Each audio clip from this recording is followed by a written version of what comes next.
from the speech of Chinese President Xi Jinping being delivered in the UK, we've seen him, Mr. Wang, quoting classic literature coming from the UK, talking about soccer, doing trade ties with the United Kingdom, while at the same time increasing political relations as well. But what exactly, from your perspective, does that really mean? The global, comprehensive, strategic partnership between China and the UK that he has been describing? Well, absolutely. That's a very precisely, it has been framed as a global comprehensive strategic partnership. It really means China-Britain relationship has go beyond the bilateral, regional, and go to the global. Both China and the United Kingdom are the two of the P5 permanent in the United Nations Security Council, and they play a huge important role in dealing with the world peace and stability. And I just came back from London this afternoon. I had a roundtable dialogue. I mean, just among experts and think tank people. Right. We talked a lot about global governance. So this global governance really is an area which China and Britain can really help each other to understand and also to promote a sort of public goods for the rest of the world. Mr. Wang, since you've been running for political office, so you've also had some very close views about how Britain is now looking at itself globally. What kind of status, what kind of potential is it designing and looking at itself politically, particularly when you look at international affairs? What do you think? In my understanding, UK is having very clear message. The UK government is trying to build a long-term economic plan, and China is going to be a very good friend of UK, and also going to be a very important part of this long-term economic plan. In practice, the golden era we're just going to come into means that there are going to be more trade, more investment, and more people-to-people contact between two countries. And that means between two countries, I can see more and more cooperation between the different fields, different industries. And then I'm looking forward to see more and more activities happen and more news to be announced. Sounds very diplomatically correct, I have to say, Mr. Wang, your answer. But let me ask you, how relevant does the UK want itself to be in the future? After all, it is not the biggest power in the world, in today's world. However, a closer relationship with China, which is a rising power, what would that mean for the UK, besides cashing in on the trade and economic front? Politically, internationally speaking, what would that mean for the UK? That means you look at the UK's long-term economic plan. We look into more details. That means we cut the deficit. We are going to have a welfare reform, and we're going to create more jobs.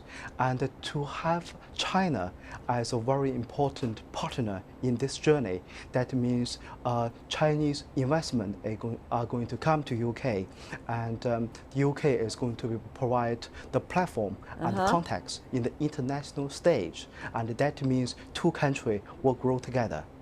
Two countries will grow together. Wow, that sounds very, very intimate, I have to say, Mr. Wang. Let me go to you, Mr. Oates. Besides, China has very deep pocket, and that's exactly what the UK needs when it comes to economic future. But will that be, as the Chinese president believes, global, comprehensive, strategic partnership? Every word of this phrase is extremely beautiful. Will that be as beautiful as being described? Well, it's not just Chinese deep pockets that the West is looking for, in particular the Great Britain. It's also help with infrastructure. It's very correct that the UK is aligning itself with China, which is the global economic power of the future, if it's not there already. But it's also problems about the UK. There's also a problem with British infrastructure and how we're having to rely on the Chinese to develop important aspects of what Britain should really be doing itself, such as the HS2 project, the high speed rail, relying on Chinese investment. On the Hinkley Point nuclear reactor, relying on Chinese expertise, when of course it used to be the United Kingdom that was taking infrastructure to the world. Now, of course, we're having to rely on a close relationship with China, which is, of course, the geopolitical alignment that the United Kingdom should be making. The City of London is already the leading centre for trade in the Chinese currency.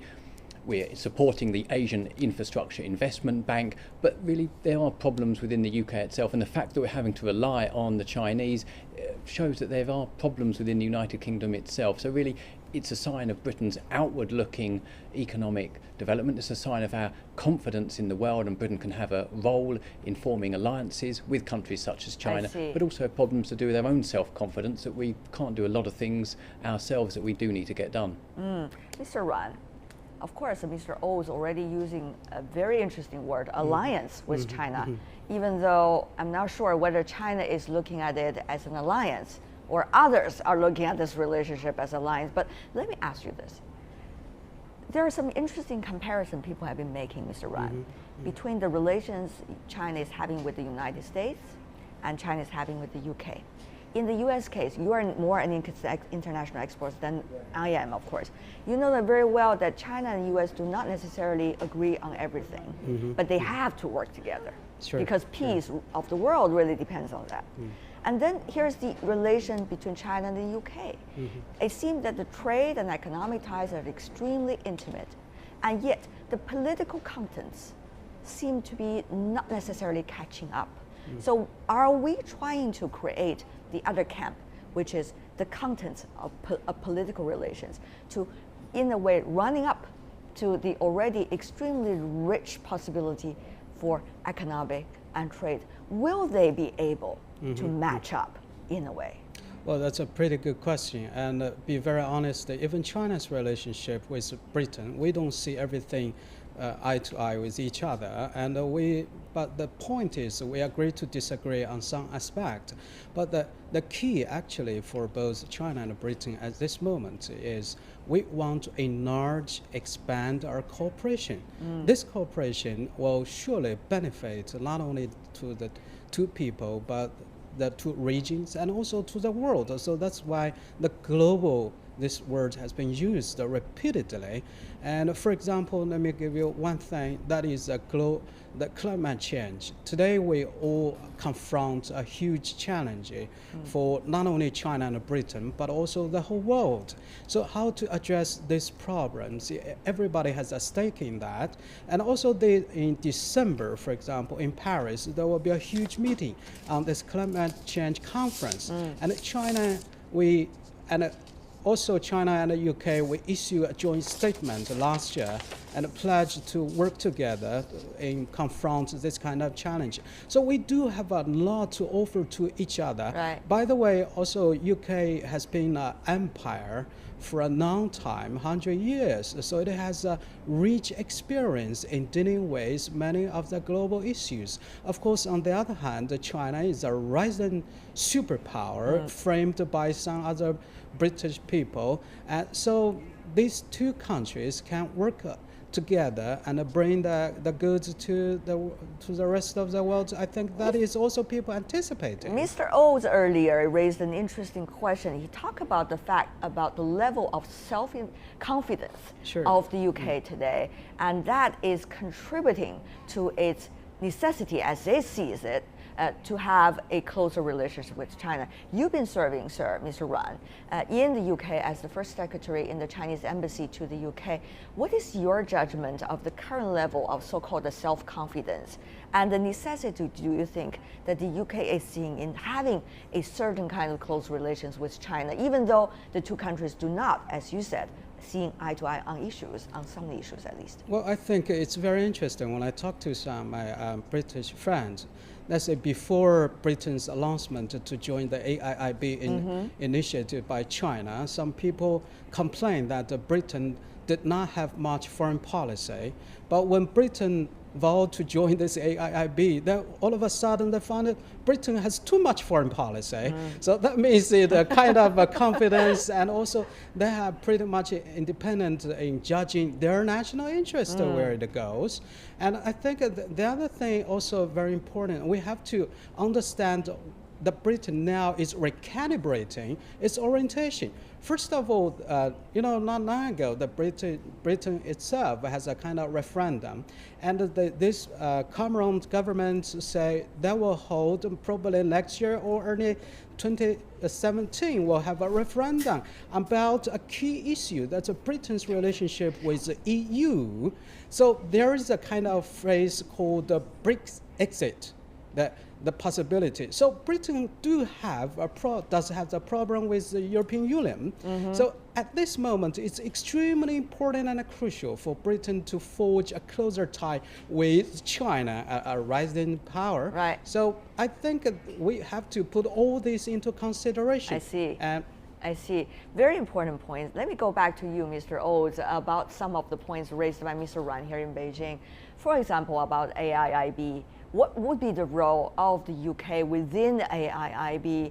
As some been suggesting, the UK could be a bridge linking the so-called Western standards with an operation that was originally initiated with the idea by China. And also the One Belt, One Road or Belt and Road initiatives, UK want to link it up with some of the northern powerhouse, as Mr. Osborne has been proposing.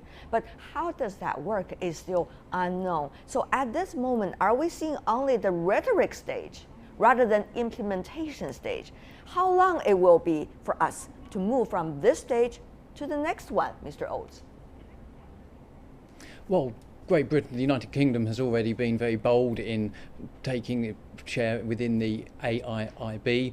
It's been very bold because the United States were against the UK supporting the Asian Infrastructure Investment Bank. They wanted to rely on the World Bank led by the United States and the European Union, but Britain has been looking beyond that. Britain wants to act as a gateway for the Chinese to not just invest within the United Kingdom but in the rest of Europe as well. There's the Chinese Silk Road project that China is looking globally, and may I add, they may well be an emerging superpower in terms of China, but of course it's not a superpower in the same degree that the United States, which is an interventionist superpower.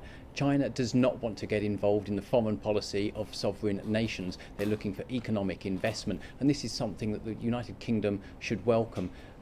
Trade relationship, economic links with China come without the political baggage that a trade deal with the European Union will have, or of course the United States. It is one about investment and about making a profit in the long term. So Britain can act as a gateway. We're the main source of Chinese investment into the United Kingdom and through that the European Union, and of course the main destination for Chinese visitors coming to Europe, but most are coming to the UK. So really it does make sense for Britain to be aligned with China and a conduit for Chinese investment and a link up between the BRIC countries and of course the emerging markets and those that are already established. Okay. And Britain can be the gateway for Chinese investment. We already are, but we can take it further, and we've taken the bold step of supporting the AIIB. Mr. Wang, and we can be your best friend. I got your message. That message is very clear.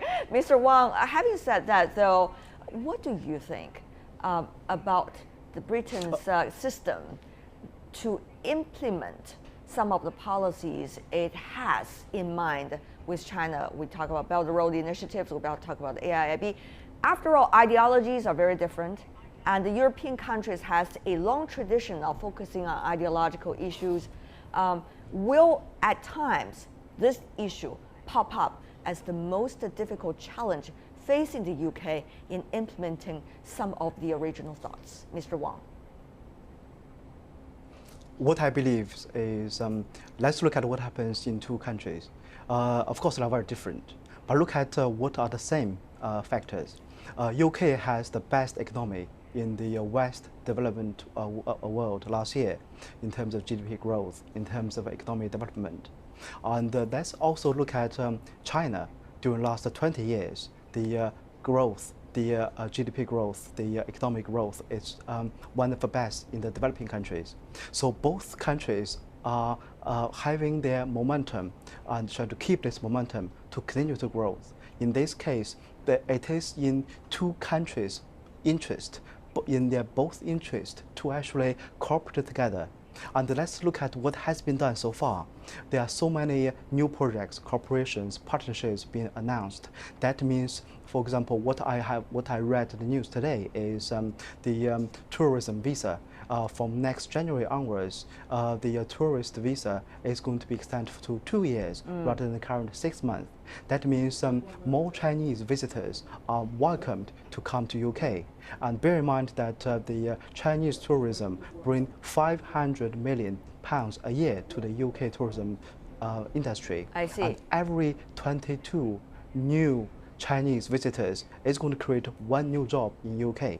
We've been So hearing. to me, these are the good things. Yep. These are certainly the good things, but they are all numbers related to the money. Yes. What about things that is not necessarily have the link with the money? I mean, pragmatism really get us further. That's for sure, international, politically speaking. But Mr. Ruan, how much further can it really get us? That's the question.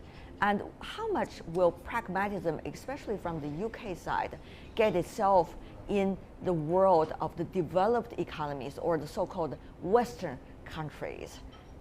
That's an interesting question, isn't it? Yeah, absolutely. But let me put it this way. It's not just a simple pragmatism. However, instead, it is a visionary. Both China and United Kingdom has shown it's a visionary in forging a close tie with each other. Make sure this relationship is not just based on similarities, common things, and also it is based on the differences we have. We're not going to narrow down or to remove those differences. Actually, however, some differences make us to have more dialogue and a communication, Right. to understand each other far better.